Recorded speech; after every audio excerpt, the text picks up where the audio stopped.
Nkwanirizaako nnyo mu kitundu kyaffe ekyokubiri eky'amawulire gaffe omunyo okusatu okyali mulabi wa Salt TV.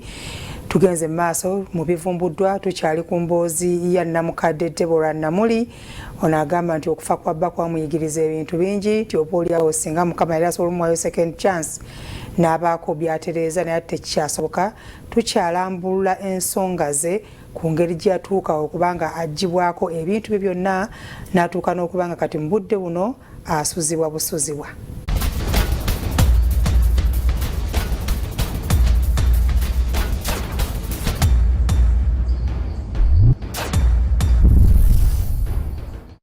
Nnamukadde Deborah Namuli agamba nti okufa kwa bba kumuyigiriza ebintu bingi era singa Mukama yali asobola okumuwa omukisa ogwokubiri nga gwe yawa omusumba Luizias Bugingo yandibadde ebyaddala atereeza ensonga naddala ez'ebintu ebyabba omugenzi ng'obudde tebunnaba kumuyitako.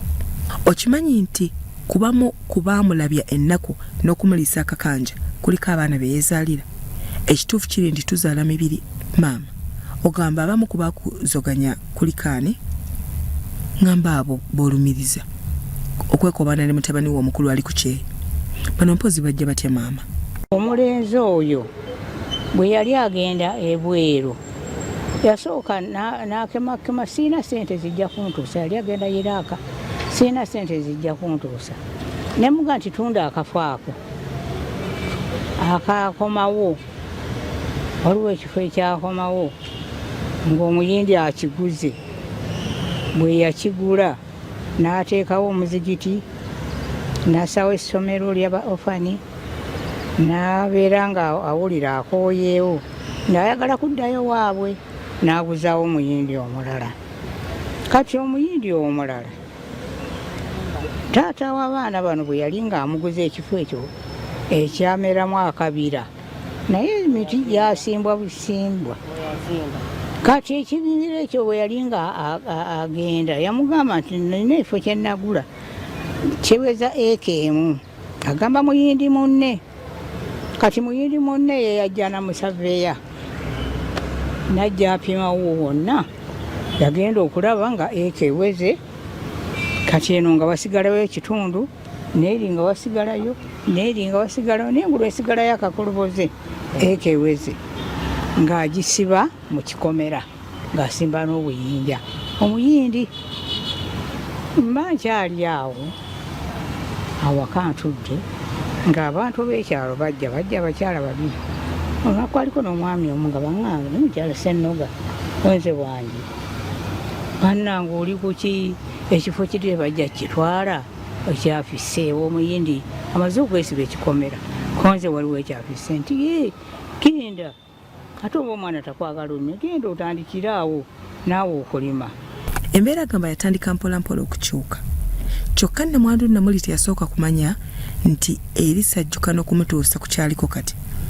Bakugambye olinayo koofisiza ku ttaka omuyindi lye yali akolerako e Kabulengwa. Otyo? Kyonna byonna yabyefuga dda oyo gwenjogerako. Munnange naye nga mmaze okumuwako ekitundu akitunze era ku obufo bwakomawo agenze e Iraaka teyasiima. Kaakati ng'atunda n'ekyomusika ekyomusika nga nakyo kitundwako efuuti oba 5 ku nga tannavaayo. Yalagira mukazi bwakitunde azamuweereza sente n'atundako ebifo 2 ekyefuuti 5 oba ku mmeka ku 2 n'ekya5 ku 5 byamusika. Musika nti tugenda naye amaze okubalengera bakutta olukoba nga waliwo n'ennyumba ezimbwa kwegamba olusalosalo lutambula bwe lutyo olusalako ekino ekyaffe naye kati omusajja omulenzi eri bwe yali atunda lusalosalo luno yaluleke eno n'alusala nadda eri luno n'alutunda. Kati oli bwe yali asiba ekikomera era yalubuuka n'asibira eno munda. Eyayimba nti okwagala ebintu by'ensibuko y'ebibye ebingi talowooza nti yakituukiriza anti tetwajja nabyo era ku nsi kuno kwe tubireka. Mutabani wa mukulu ogamba atandika okubayiikiriza emisana n'ekiro nga mpaawa amukuba ku mukono Sajja bwe yali atadde ku nnyumba y'okuzimba ng'ono mutabani aŋŋamye maama gy'amuperekere tuserengese ffenna tetutuuka eyo ng'atandika kukuulamu binankani mpaanyi ne basimyemu n'ebinnya by'ebitooke akutte ekitiya buziba ng'abasajja banyuma kuli waggulu ku nnyumba nga baga nti gwe empale enywera mugwawo okola kyawo lwaki okuula empaanyi nga bawanukayo waggulu nga bamukakwata kasajja kato abakubaawo ekigwo ng'omu akatuula ku lubuto nga bakakwata omumiro guno kalina omumiro guno nga bagunyoola nga nkuba enduulu konze bana banzitira omwana bampugana ng'abasajja bava eri abavubuka nga bajja ab'emiggo baaki nga bano bamubuukako nga balinnya waggulu yalwawo nnyo muno nga mwonna tayagala nakussa bulungi. Lwawulira kati lutalo luli wakati wa ttiimu y'omutabani omukulu n'omutabani omuto gwe baawuusika kati nga baani olwo abakuba omutabani omuto? Mbi atali nannyini atali oyo eyagula ekifo naye abazimbi abali mu kifo kye be tayagala wano kujja kulemesa nakubagoba ku mulimu nga tuvaayo nga tuddayo eka.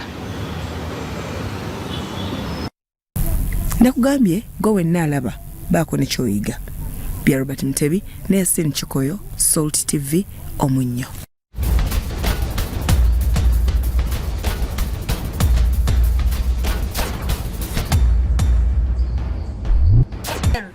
I don't have money today. Just a polite loan of 200k to stock my shop.